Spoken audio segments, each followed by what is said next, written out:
We do a lot of work with the area of the mental emotional, because the mental emotional is the bridging dynamic from our dualistic physical into our oneness of spirit.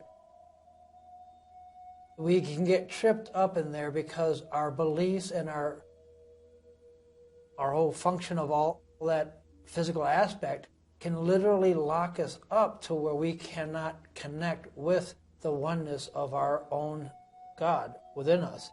And so the work that we do primarily focuses on how to break the bonds without having to leave your physical body.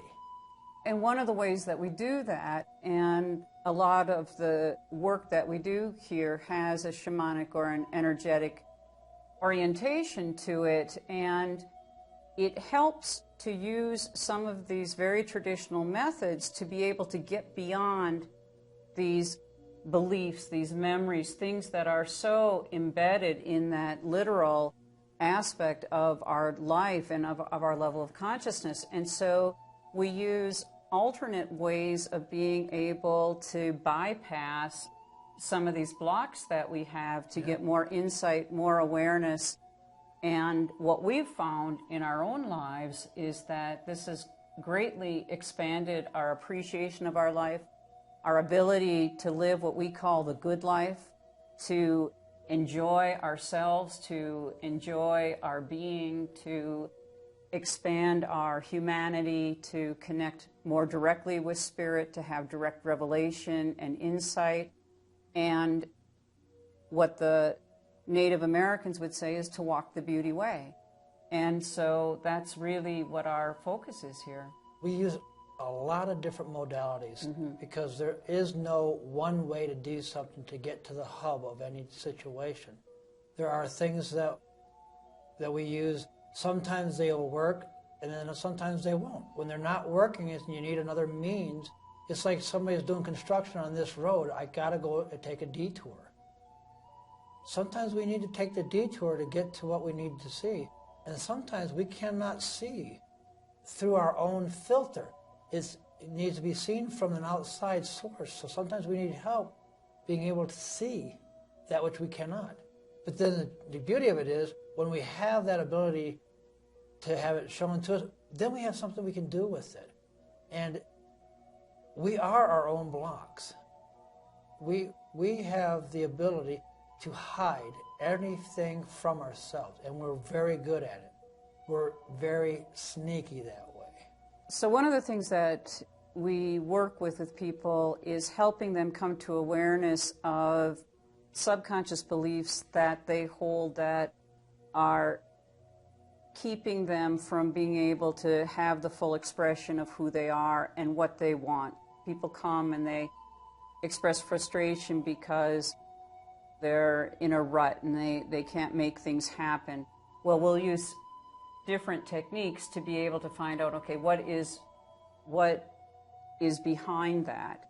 And some of that might be getting to a bottom line of a belief system.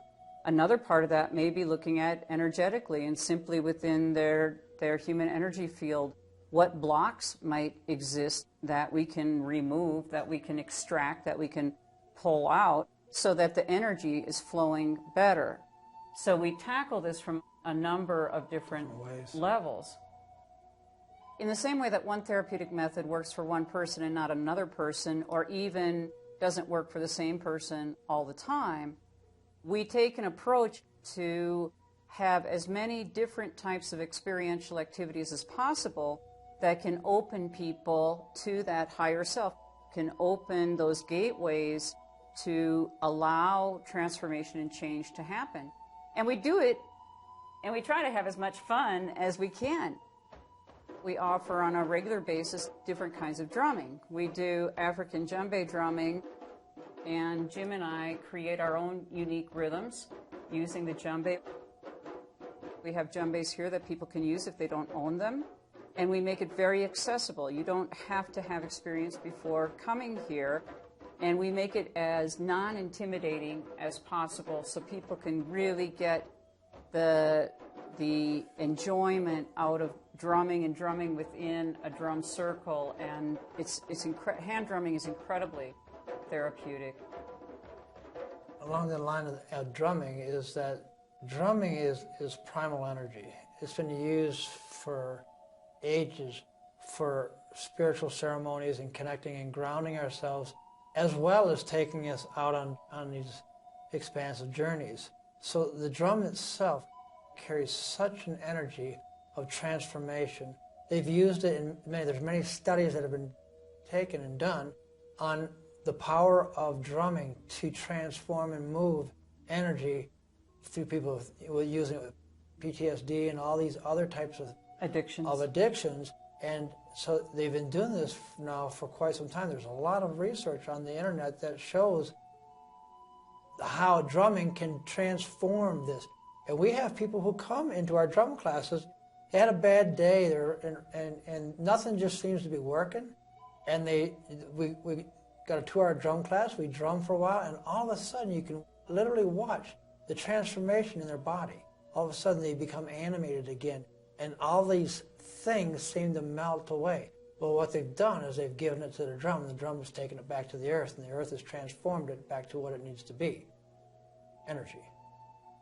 And so that's one of the aspects of the drumming. And and oftentimes actually people start drumming with us, and then they become interested and they want to do more. They want to open themselves up more, and so they become more engaged with the teaching that we do here in some of the energetic practices. We believe that what we do is essential for the evolution of our consciousness.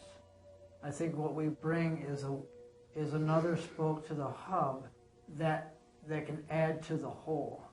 And it's a means in which to be able to walk beyond that which you think, feel, believe, and remember. We would like to be able to share this type of information to the depth that we can understand it, and to get deeper with it and be a instrument that can help raise the conscious awareness of humanity on a collective as well as an individual level.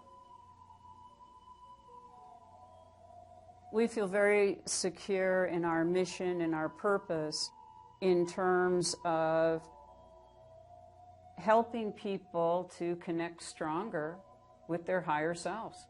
That really is kind of a bottom line thing, because we are both guided by our higher selves, open and directed in that way, and we make mistakes. And we make mistakes, but we understand that when people open to that aspects of themselves, they're going to do the right thing, because they're going to be connected with their own sense of purpose and what their unique gifts are and their own creativity and their own expression. And so if we can help remove the blocks for people to be more open and guided by their higher self, we've achieved what we want to do, because they're going to be happier, they're going to be aligned, they're going to be following their bliss, they're going to be, all of these things will just fall naturally into place, which is the beauty of aligning those levels.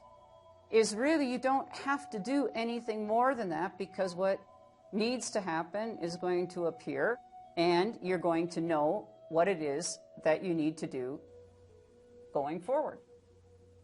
So if all we do is change one consciousness, that's all we need to do, because that one will go out and change one more, and then one more. And pretty soon it'll be exponential. It is not, I don't believe it has to be a hard job. As long as we share that which we have ongoingly, each giving what they have to the next, is I believe we can expand consciousness to a space where we can live here on this earth in physical form and duality, in oneness, connected with spirit. I think that is a huge vision of what we see as to where we are going, not only in the center, but as a species in humanity.